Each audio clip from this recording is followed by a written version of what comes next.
How is it going, YouTube? Malagant here. So I just woke up, excuse me. This is going to be day 3 that is beginning for me. But in this video, we're going to be recapping day 2, basically. So in first video, on the day 1 recap, as you know, like there was massive server issues. Right, I got stuck like 2 hours. I couldn't play. I went to bed even. I came up like late nights, and that was a good play. Because yesterday in day 2, thanks to me, like playing through the night and finishing the campaign. Um, you know, in day 2, I was in monoliths while most of my chat was like having a hard time progressing their characters in campaign because the servers had the same issues once again, where they cannot necessarily, either load into somewhere or load out from somewhere. It was just a mess, to say the least. It was sad to see because, to be honest with you, it's a waste of their time, 100%, so many people's. So it was kind of triggering me, but it didn't affect me, fortunately for me, I suppose, because I managed to push through monoliths, as I said, and monoliths are doing fine. So what did I do in day 2? So we are like level 80. To be honest with you, I could have been a little bit higher, perhaps like 85 or something. I think I could have been if I played correctly. Because like there were moments where either I am choosing my enemies too much, or perhaps like I was just taking too much time to like optimize my character. But I think staying alive with the character right now is much more important than um, rushing, trying to rush to level 100. I think I would regret it more if I die right over here because I want to see the strength. I want to show you some items, how my itemization is going. And yeah, so this helm over here is the implicit value. This is the classic case of like the base being so important that like the mods are kind of falling off and the item is still good. So it's like heavy armor, endurance threshold, increased fire damage, which we are dealing fire damage, and then there's like crit avoidance and elemental resistances. As you can see, the prefixes don't even work for me, but I couldn't find a better one yet. We have some like spell damage wand right now. It's not the craziest wand. It just gives you like T7 spell damage. The rest of the affixes are kind of wonky. They don't really do much. 7 fire penetration is kind of meh right now before stacking fire penetration.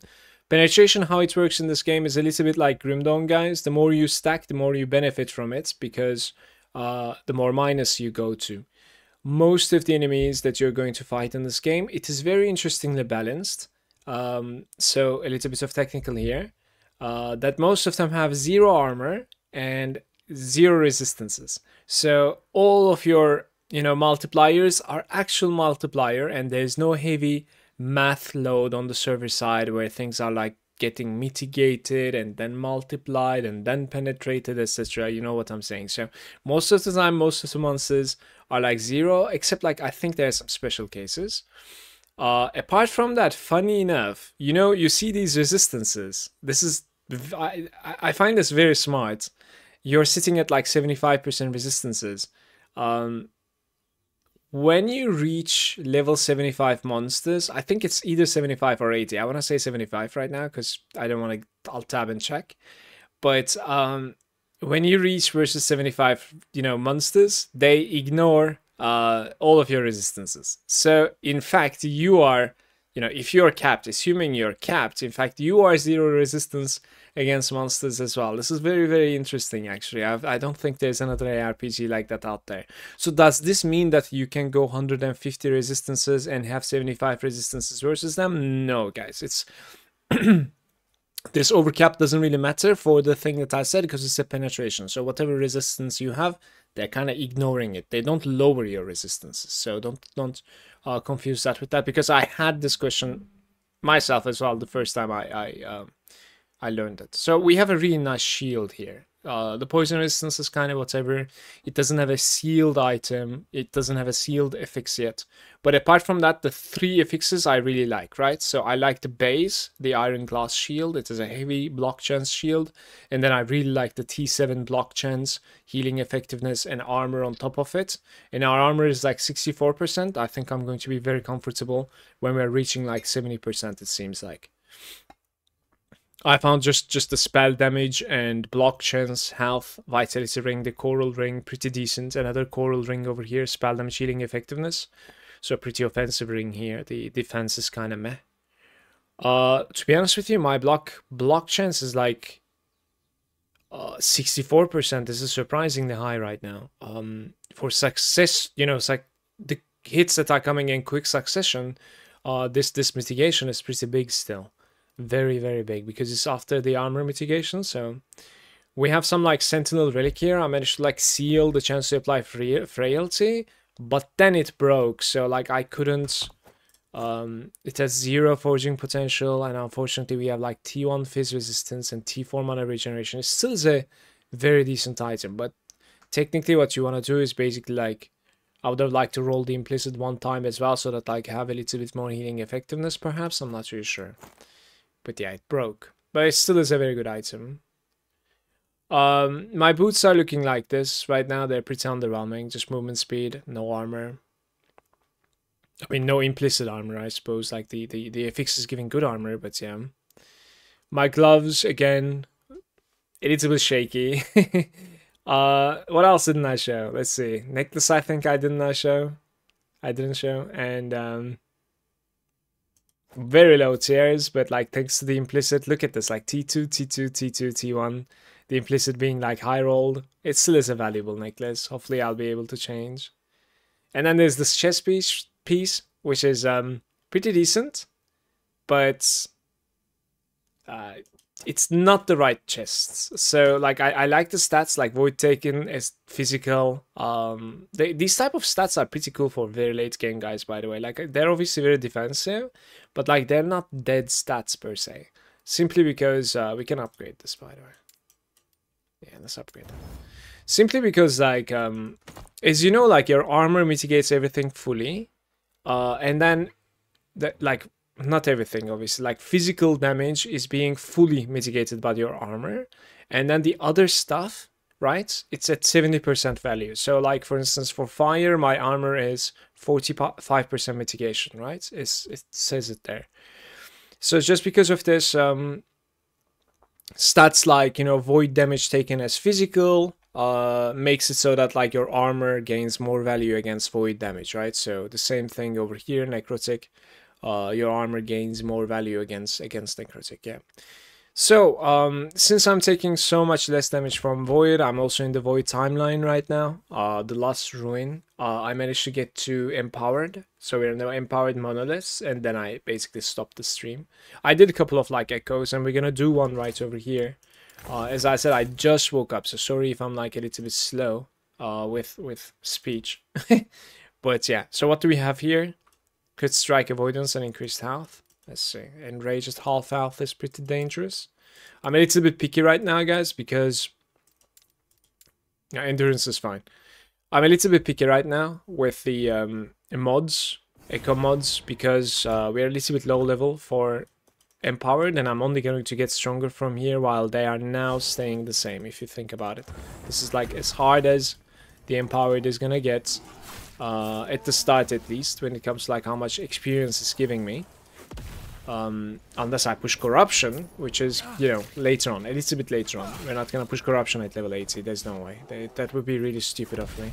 So, a little bit of like recap when it comes to how the character feels, especially in Empowered. Okay, the character was extremely strong in normal monos, let me tell you that. So like, I was just face rolling all the time. I didn't even care about like my itemization so much. And the character plays extremely simple as well. It's extremely good actually. And we will also talk about like Healing Hands a little bit too. Healing Hands is like a very interesting mobility spell, to be honest with you. But when we came to Empowered, right, my damage is a little bit lacking, for sure. So at this point, like, I'm hoping that with the passives that I haven't taken yet, and then, you know, with the item upgrades that I'm going to be taking, obviously, you know, perhaps I'm gonna end up gaining some damage. Because, like, I'm only hitting for, like, 10k, as you can see. Some 10k ticks here and there. So it's not necessarily, like, the biggest damage right now, and my HP is like 2.5k, 2.6k right now, so I have like good HP, I guess. But yeah, like offensively, I would say that's an interesting item, by the way. Offensively, I would say like I'm lacking right now. I would like to find, you know, these things. There's some like tooltip issues right now in the game. There we go. I would like to find more like Adorn, Rye, and this is not even a good roll. You can roll all the way up to like 90% healing effectiveness. And remember, like healing effectiveness is everything for me, literally everything. The 5 penetration with melee attacks doesn't really work for me too much, because only this, you know, the first hit of this guy is melee, so that would penetrate, but the rest wouldn't. But yeah, we need 4 of these, and I'm going to be searching for like relic nodes on the timeline, and hopefully I'm gonna end up finding.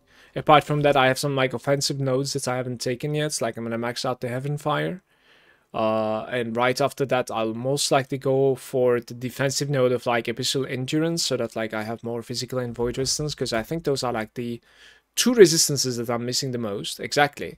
And around level 85, guys, which I'm, you know, hoping I will achieve today, I'm going to be able to use these bases. As you can see, I've been collecting, you know, regardless of the stats on them, because like I want to see what I'm gonna end up like crafting on them, and I'll use the best one. But the gloves require level 86, the helm requires level 85, the boots require 85, and then there's this chest piece which I probably should put more of. 86 again. There's this necklace over here for like 8 only, implicit, 8 less damage taken over time. I just put it over here so that I remind myself basically this is now usable, so maybe I should look into that. It still is very difficult to use it. I'm losing way too much physical resistance from the right side, so that's perhaps usable later on with like the addition of some physical resistance from something else. Yeah, we'll see. I think this is going to be day 2 recap of this video. So today I'll try to... So the way that I approached normal monoliths was like pushing them, right? I wanted to get to empowered. And now that I'm in empowered, right, all the items are dropping and I have the most amount of experience to be gained, other than like corruption, of course. I'll chill a little bit. You know, I'll like... I'll clear more in the echoes. I won't necessarily just like exit immediately if it's a good place. And at the same time, I won't... progress towards the boss, or I want towards progress towards Orbus, the resetter guy, and try to at the very least get 86 first. Yeah, so then I like, you know, optimize my items one more time, and then I'll see how strong the character gets. But as I said, I'm lacking a little bit of offense right now, in my opinion. So we shall see like how it's going to turn out after today's stream. Thank you for watching, YouTube. I'll see you next time. Peace.